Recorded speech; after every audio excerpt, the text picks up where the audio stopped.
All right, live now. Apologies for not running Xenosaga. I just need a easy data Sari game. underscore bot said Sari underscore bot is here. Cerebro arrive. Stream Elements said Cruxtica is now live. Streaming Dune. Awakening, Dune. Awakening messing around.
Bring me to jump pact or whatever.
fucking trash, man.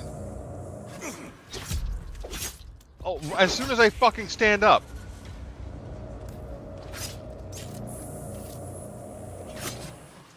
Hey, Negroni, come on.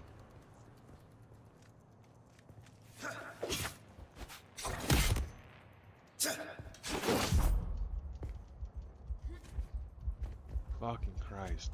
This fucking cocksucker is so cheap. Is that because he's got a fucking sword? Damn. Motherfucker, dude. Did I want to fucking construct anything? No. Jesus Christ, so hard to do simple things. Ugh. Pain in the ass. I need a sword. I need to do the sword.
Oh, wow. Well, that's my first death.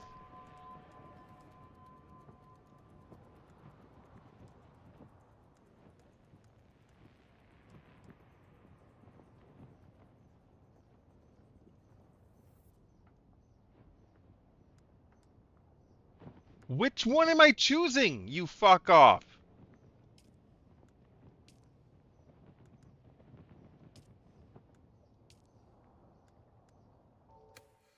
God, that's not, it doesn't help. Minutely it helps.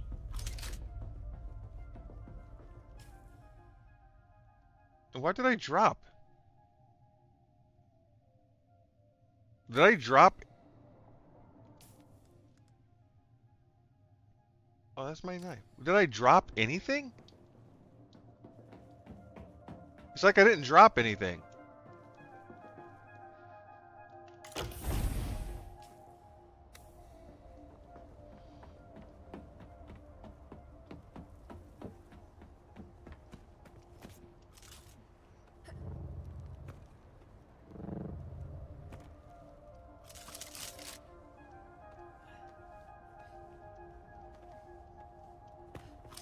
Wow.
So it wasn't everything, it was just some things, and now I have to restart.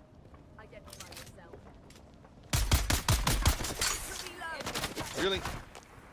I guess I should have paid attention and checked first.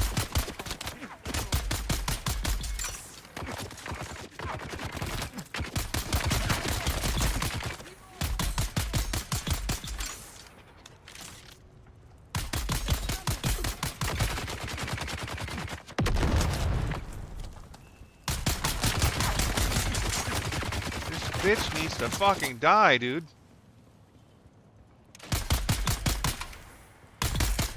No, you.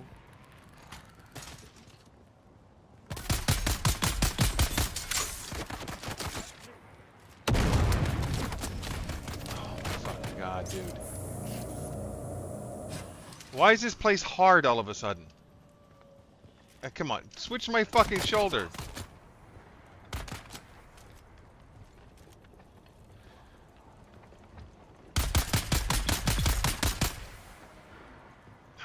This is fucking annoying. I want switch my fucking shoulder back. Fuck off the screen, you useless piece of shit. Come on.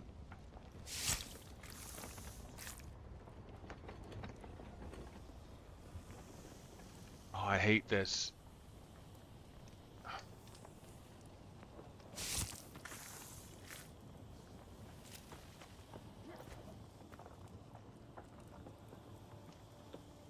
Will you fucking do the thing?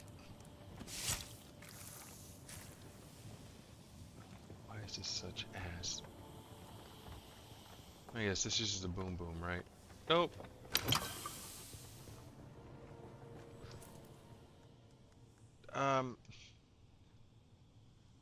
Dune Awakening, chain shoulder.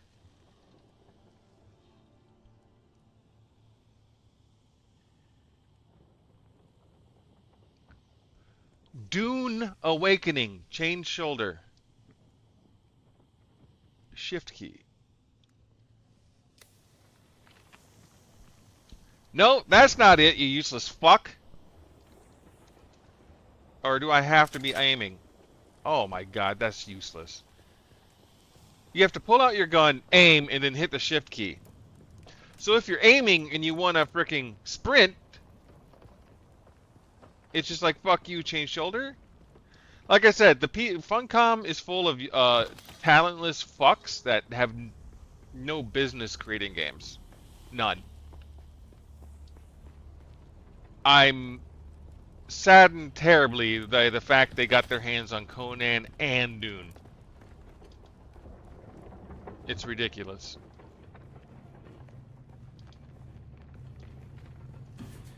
And again, like I said, I say it every fucking time I play this game. This is not an MMO. This is a survival game. No more an MMO than, like, Sons of the Forest, or The Forest is. There's no reason for this to need to be an online game. This particular game. It's just so they can fucking make bank. That's it.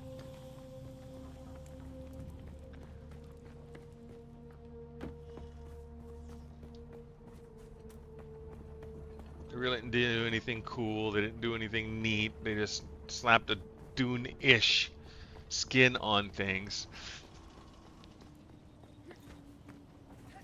I mean, outside of the sandworms and the ornithopters and stuff like that, um, this could be any sci-fi setting, even with the shield, you know, the melee shield bullshit system that they crammed in here. Now, don't get me wrong, as a survival game, it's good, because unfortunately, freaking Funcom kind of knows what they're doing when it comes to survival games a bit. Now, having something with a story, their last decent thing with anything story-wise was freaking, oh my fucking god, dude.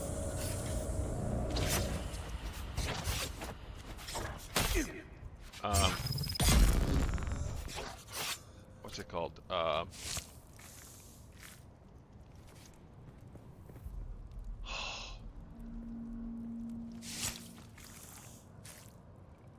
What is that? What is that? Is that supposed to be a gun?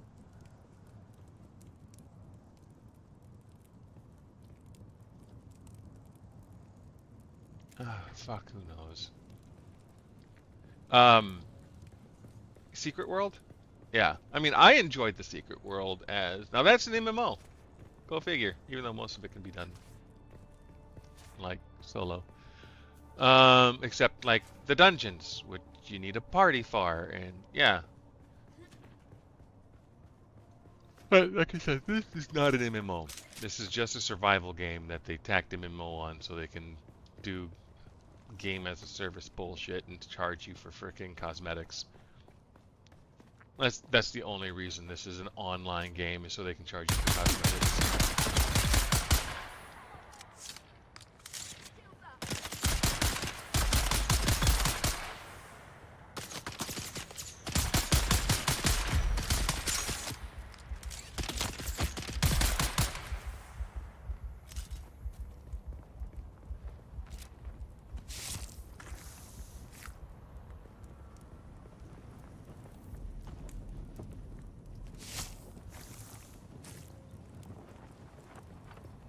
Let me guess, you're gonna spill some.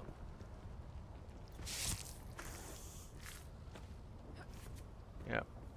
It's just fine. It's fine. Like I said, the game itself isn't bad. It's just...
Ah.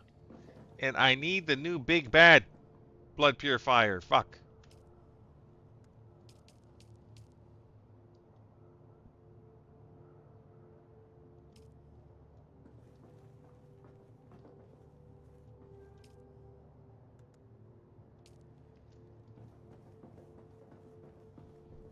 And I need the thing that just creates water. I mean, this is getting a bit expensive to do crap. This. I need to find calibrated servoc. I need a lot more steel ingots. I need some more silicone blocks. It's only need 8 more silicone blocks. Because once I make this, it should be a lot better. Right? I would think. How do I get calibrated Servox? Dune Awakening, calibrated Servoc.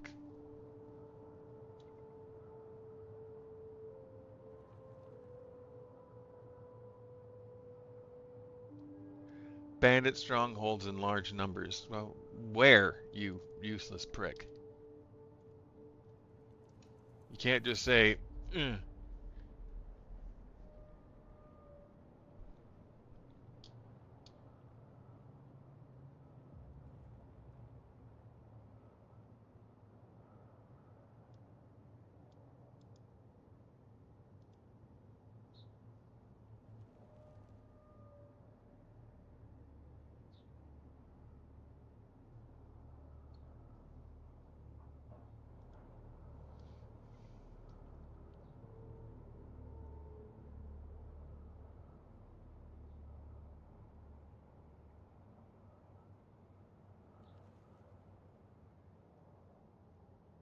So I need to go to Jabal something?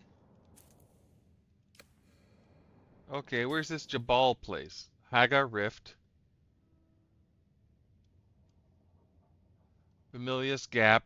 Jabal. So I have to go north.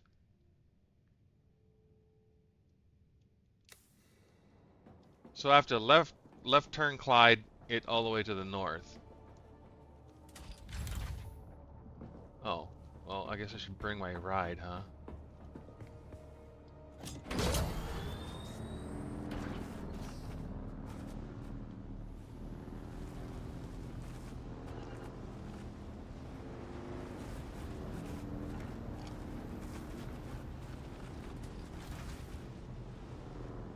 Actually, hold on.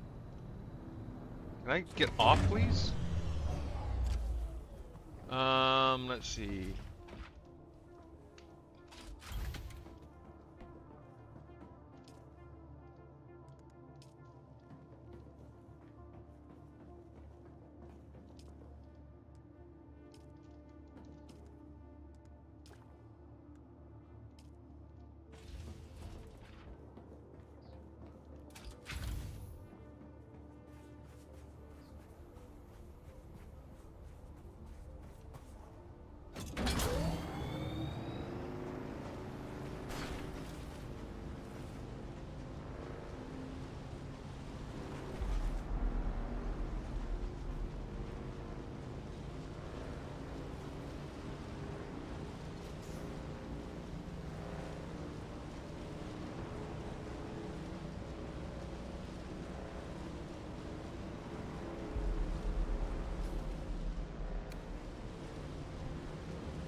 Whatever the fuck that is, quicksand?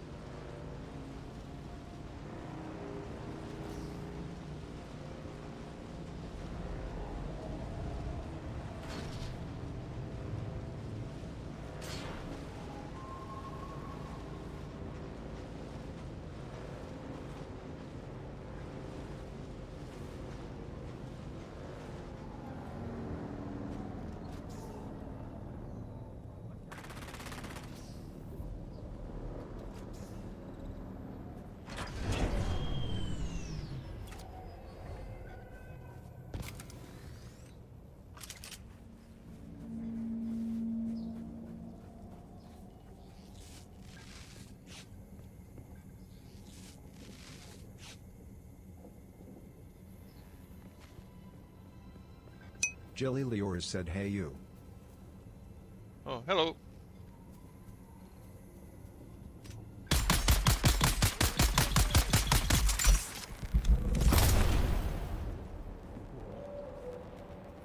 I don't need copper.